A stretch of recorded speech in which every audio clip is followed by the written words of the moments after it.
Paint your walls only white. Do not get dark colors in your house. Do not overdo your house. Try and get matching furnitures for all the spaces. Only get plain and simple fabrics for your house. These are some of the suggestions and opinions that you get from your family, friends, and relatives and the contractor while you are renovating your house. But do you wish your house to look like everybody else's, like boring and ubiquitous? Or do you want your house to have your or display your personal character and personality? Do you want to be a part of the crowd, or do you want the crowd or the people to applaud the way you have curated your house? If you are the former, this video is not going to be for you. So hi, I am Huzaifa Bandukwala, the creative head at Dhool Design Studio, and today's video is going to be about all the myths and suggestions that you have to be aware of by your friends, family and contractor, which you will be getting when you will be renovating your home. So myth number 1, think of the interiors after the construction is done. People always have this notion of doing the interiors after the construction is done, but then in fact architecture and interiors, they go hand in hand. So when you plan your interiors beforehand, you plan your lighting fixtures, you plan your plumbing fixtures beforehand, you have an idea of what you exactly want and it will be delivered to you. But if you think of your interiors after the construction is done, all of these things are already in place, and then you'll have to restrict your design and your interior designing to these things which are already fit in place. So always remember, if you have the opportunity to be around while the construction is happening, pay attention to your interiors as well. So myth number 2 is designing a house is always expensive. Now if a house is really well designed and well curated, it exactly does the opposite. While a well designed house is optimized for the best functionality, aesthetics and comfort, it also takes care of all the materials and resources that would have been otherwise wasted due to the lack of planning. So your old fashioned uncles and aunts may consider designing as an expenditure, but you should be smart enough to consider it as an investment. The third myth is don't do too much with your house. See, let me tell you now, there is nothing like too much or too less while it comes to designing. There are two type of people. The first is who likes a lot of artwork, a lot of sculptures, a lot of textured rugs and materials in their house to give it a very warm and cozy look. These people can go with a maximalist look and have all kinds of textures and materials and artworks and sculptures all around the house. They definitely need to be planned really well, keeping in mind the balancing and harmony of the house. Then there is the second kind of people. These people like clear lines, smooth finishes, soft edges, monochromatic colors, and love minimalistic looks. So they should definitely go with minimalistic looks, monochromatic colors, but even you guys can play with textures of the same color. So try having a lot of textures.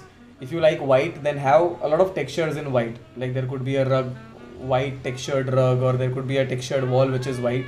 So these textures will add a lot of depth.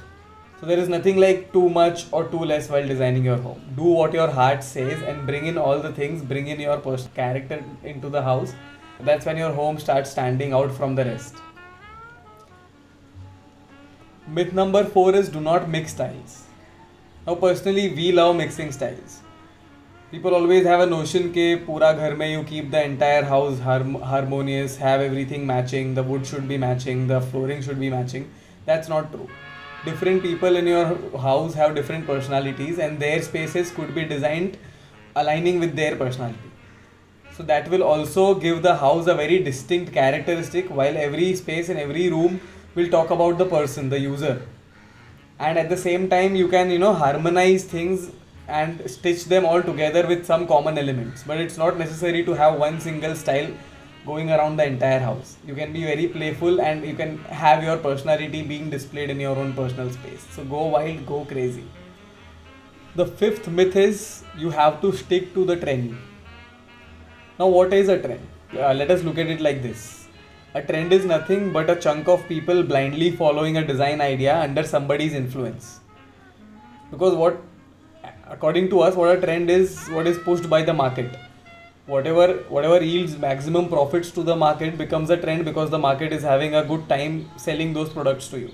So if acrylic is trendy, the business owners and the manufacturers, the designers, the contractors are having a good commission, a good cut in selling acrylic to you. So that's why the trend is pushed towards you.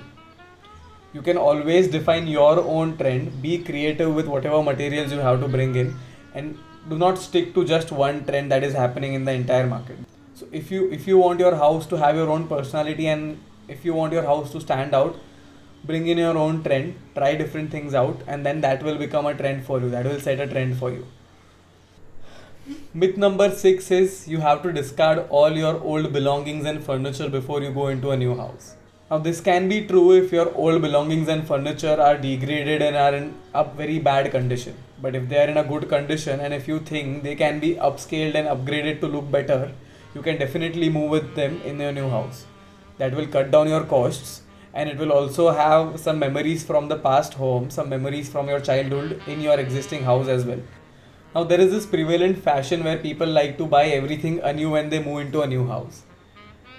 But if you really have, or if you really own a beautiful piece, a beautiful old piece of furniture, or anything that you have that which you find is interesting, you can always refurbish it and give it a new life, paint them in some new color, and stitch it with the vibe of your new house.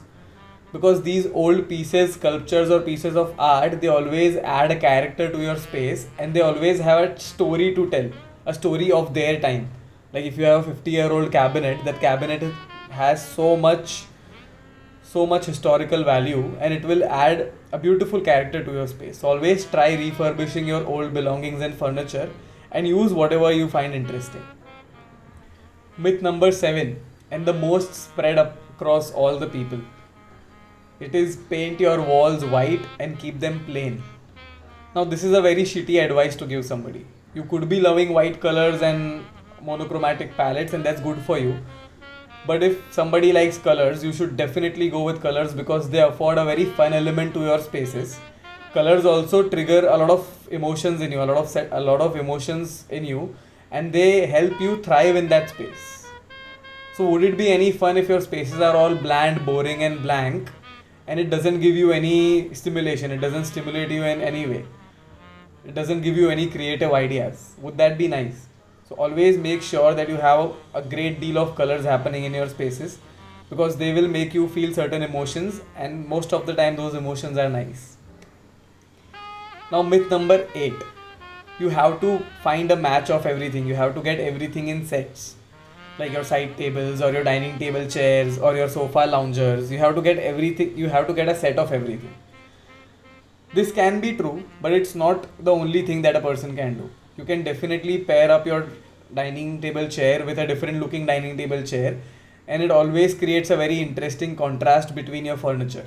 You can have different looking side tables, yet you can stitch them with the similar color or similar texture or similar wood, but the design can be entirely different, because these different pieces, they add a very rich character to the house, and it looks well curated and well designed.